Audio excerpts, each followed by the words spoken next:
still to come, we'll be talking books, blokes and babies with Katie Price. Icon, a model, a mum, a businesswoman and an author. I think you know who I'm properly talking about. Yes, please welcome one and only Katie Price. Well, madam, you were on this woman about a year ago. Flipping heck, things have changed for you since then. Tell me about it.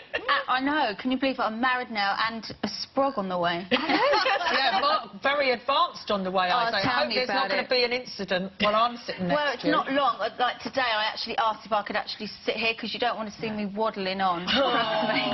How long have you got to go? I haven't got that long now, so I'm actually struggling. It's the breathing, and because I've got low platelets and I'm really anaemic, I'm really short of breath. I'm like struggling with the breathing. It's mad. The worst pregnancy I've had out of all of them. Really? But it'd be worth it at the end. So. Yeah, that's what you should think. Yes. That's what I've been told. It's funny you do. Baby number 4. I know, I can't believe it. When are you going to stop? I'm not stopping there. Do you know what? This is a fact. I don't know if anyone can help me here, because I've tried to Google it. But I had a natural birth with Harvey. Then I had 2 C-sections. And now I've left it 6 years. Can I have natural again?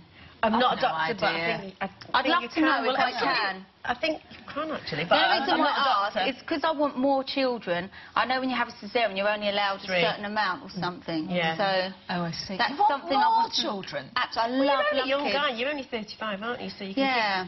My best friend had a baby at 45. And what do your other kids think about? They're really excited. Yeah. Like Harvey's really fascinated. Oh. Like yeah, he's fascinated with it. He keeps drawing frogs because he's obsessed with frogs, but he does them like with these big bellies now. It's funny how they process it. I know. It's really sweet. That. So, yeah. So, sorry, Katie. That's okay. Tell us about this whirlwind that happened with Kieran then. Yeah. What happened there? Well, he's been after me for about a year. Aren't I lucky? But you were engaged. But you know what? When the book comes out and the autobiography, the thing with me and Leo is it was all a sham, really. You'll have to read the book because really he should never have come back. And you know when you try and you very think, happy though when you were here last time. oh, do you know the best thing I did was get rid of him. No, and I'm not being horrible. No, but the thing is, you can ask all my friends. I kept telling him to get out of my house, go, and he's like, no, me stay. And you'll have to read the book. You know, that's what he was like. You know, he didn't work, he'd wait for me to come home, and, you know, we're all working like women, and there's nothing worse than someone's at home on the sofa or whatever, just waiting for you to come home. It's not a challenge, is it? Not really. And so there's more to it than that. And then like, the engagement ring, he never paid for it anyway. I had to give it back. So there's loads to it, yeah. Well, I'm sure when the book comes out, he'll have plenty to say about what you say about him. Well, I've got nothing to hide. I only tell the truth, don't I? So. Well, this is true. This is true. And he's not here to say his bit. I have to say that. He's not here to say his bit. But anyway. But lovely Kieran. Yeah. So he proposed on Christmas Day, was it?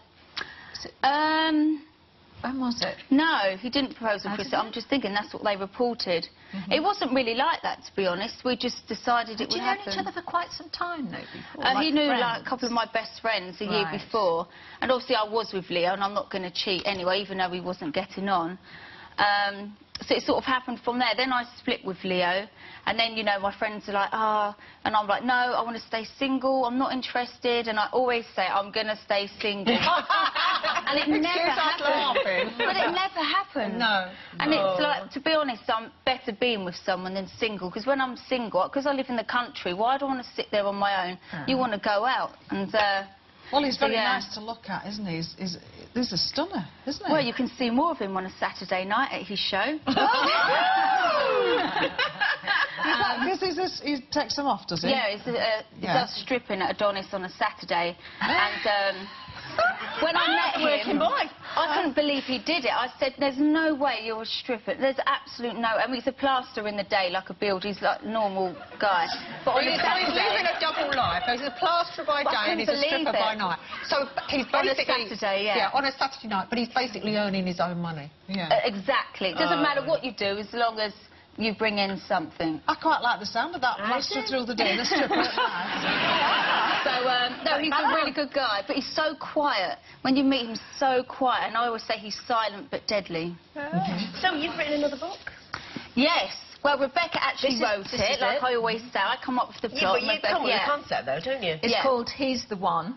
Which I named before I was with Kira. It's your 49th book as well. Yes, 49th book. 49 books. I know people are always like, well, 49, because I've done children's books and everything as well.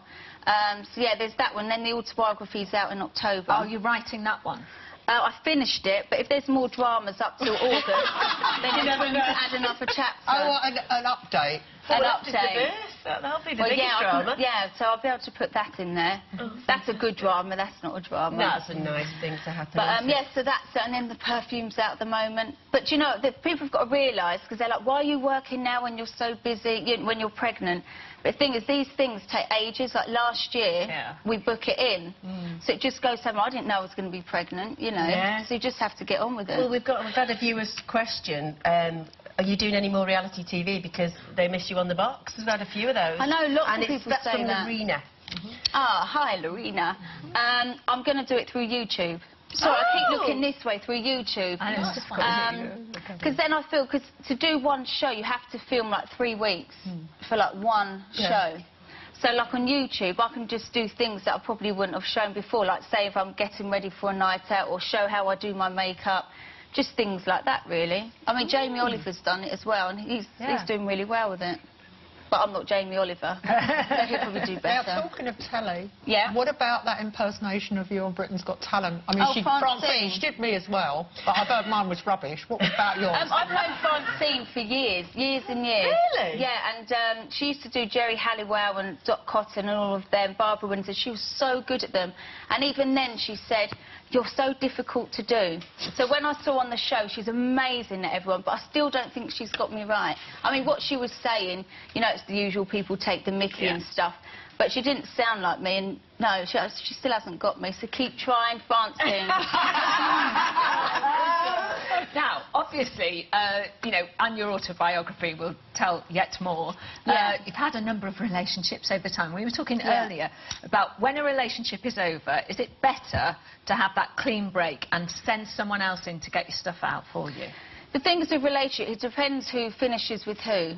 Because I think, you know, us women, we're really sensitive. Well, so are men. If someone breaks it off with you, it's harder, isn't it? Yeah. But if you break it off with them, you're automatically strong because you feel you're in control. But I think once you break it off, and there should be a period you leave it before you're in contact again, because one always wants more than the other. Yeah, that's true enough. I find. And don't get too many people involved, because when you do get back with them, if you do, and then all the things you said about them. Yeah, exactly. So how are you going to cope with Princess when she gets to meeting boys and everything? What would you I'm more worried about Junior with the girls at the minute. Ladies man, yeah. How old is Junior now? He'll be 8. Oh, no, he's 8 now, yeah. It's Princess's birthday on Saturday. So, and then Harvey's just turned 11. I can't believe that. No. I really can't. And another one on the way. I know. I love it. I know. Boy or girl? I know what it is, and I have to be careful when I talk, because my mum and that don't know. Oh, right. I know what it is. We know the names, and, yes. Yeah. Well, we wish you every success with the birth, Thank you. obviously. And thank you for coming on and being loose and live. Katie Pryde. Thank you.